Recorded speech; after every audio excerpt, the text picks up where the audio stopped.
Nandada ako ng dala, tapos hindi pala siya naka-record. Ayan. Hi! Welcome! My name is Nak, and welcome to my channel. Welcome back sa mga laging nanonood. And of course, welcome sa mga bago. Hi! So this is March. So March na. Yes, March na. Ito na. Hi, ayan. So yes, ano nga ba meron sa March? Syempre, bukod sa reading nyo, March kasi is actually a month of planting the seed for renewal para maging balance yung ating March. In that way, para hindi tayo maloka-loka ngayong month of March. So I will be giving you 5 sins tuloy. For this month of March, I'll be giving 5 cute seeds for a balanced life. Ayan siya. So before giving those, syempre, like, comment, subscribe, and pag ayaw nyo, adiwag, bahala kayo. So, eto na nga. So, para hindi tayo maloka, bibigyan ko kayo ng 5 cute seeds for balanced life. Ayan. So, number 1, meron tayong cheat. Ayan. Number 1, mindful moment. So, ito yung take a little mindful breaths throughout the day. So, ibig sabihin dito mga beshi, hinga, inhale, exhale. So, bago ka mag-react, bago ka ma-stress, bago ka ma-high blood, inhale, exhale. Ayan, wag puro tayo hinanakit o puro galit. Diyos ko, baka sumikip yung mga dibdib natin. Wag puro hinanakit, baka sumikip ang dibdib. Ayan, baka ma-high blood tayo. So, chillax lang. So, we should have a mindful moments for this month of March. Okay? Number 2, self-love notes. Say kind words to yourself. You deserve it. Wag mo laitin yung sarili mo, bakla. Diba? Sabihin mo, paggising mo sa umaga, ang ganda ko, ang guwapo ko. Ayan. Pagising mo sa umaga, sabihin mo na yun. Kasi nga, ikaw na lang ang cheerleader ng buhay mo. I-cheer mo naman yung sarili mo. Diba? Hindi yung puro ikaw i-cheer mo yung ibang tao. I-cheer mo din yung sarili mo. Pagharap mo sa salamin, sabihin mo, ay, Julina. Ay, mali. Ay, Latina. O mga ganyan. Yung mga uso ngayon. Ang sarap mo. Again, Latina. Self-love notes. Always say that to yourself. Especially pag kagigising mo lang, nakakaloka ka. Okay, number 3. Happy boundaries. Ito yung minsan, you have to say no sometimes para maprotektahan yung peace mo. So, kunyari, hindi mo bet makipag-chismisan today, say no. Ayaw mo chikahan today, say no. Ay mo magpautang, say no. Dapat no to drama tayo mga beshi. This March, hard pass tayo sa mga stressful na tao. Learn how to say no, okay? Para sa inner peace nyo, sa boundaries nyo din. Set boundaries. Number 4, ayan siya. So, buddies. Ayan siya. So, you have to move your body and eat food that makes you feel good. Ayan. So, this time, wag naman tayong puro pa-deliver, wag tayo puro sweets, wag tayo puro chicken, baka magkaroon na tayo ng pakpak. So, lakad din tayo, exercise, papunta sa ref, luto tayo ng kind of healthy food, ayan, para ibabalance. Actually, what I do right now, kakastart ko lang, is I am into calorie deficit kasi sobrang lumaki na talaga ako. Pero, ayoko maging malungkot na calorie deficit kasi yung husband ko malungkot yung calorie deficit niya. Yung kinakain niya, yun at yun lang. Kasawa. So ako, nagka-calorie deficit naman ako.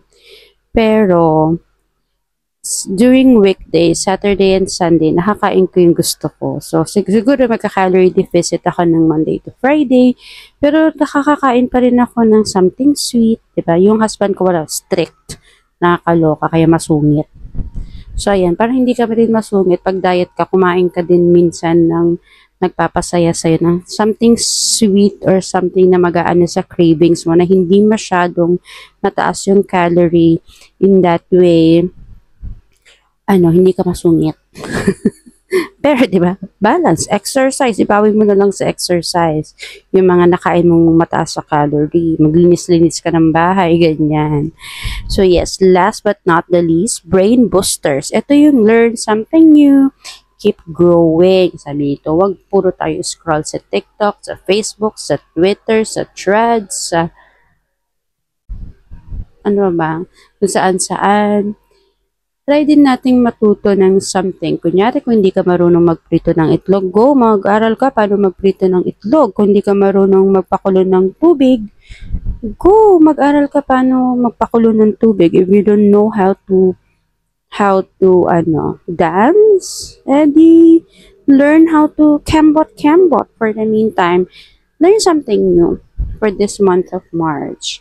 Para, alam niyo na, um, para lang may something kang matutunan, di ba? If you wanna read a book, go read a book. Di ba? Yung mga Alpha Wolf, mga ganyang libro, at least something new na babasa nyo. And of course, yeah, that's our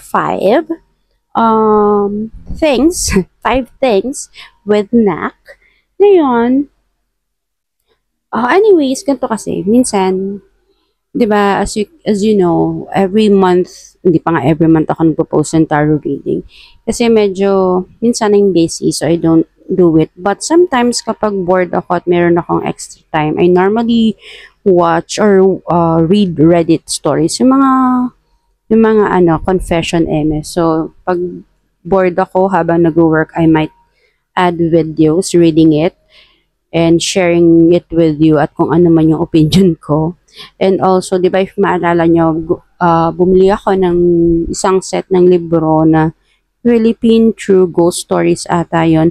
Kaya lang ang naging problema ko, kaya hindi ko siya, kasi bala ko siyang gawing content. Ngayon, English pala. 10 books yon. So, ang gagawin ko, siguro, basahin ko na lang siya. And then, pag natapos ko yung 10 books na yun, edi ipamigay. Because I have to declutter din. So, baka ipamigay ko. So, bahala, hindi ko alam kung paano ko siya ipamimigay. So, ayan. Depende na lang. So, dami kong plano. At least may plano. And yeah, so there you go. A little reminder again is to take care of yourself this March. And yeah, ano sa tingin nyo yung gagawin nyo or yung dun sa 5 na yun yung trip nyo gawin? Comment nyo lang yan. And yes, tara, syempre tara na sa ating March Tarot reading. Hello, so disclaimer lamang, isang paalala lang po ng mga readings ay nagsisilbing gabay lamang sa atin. Sa huli tayo pa rin na may kapangyarihan sa ating mga desisyon gamit ang ating free will, okay?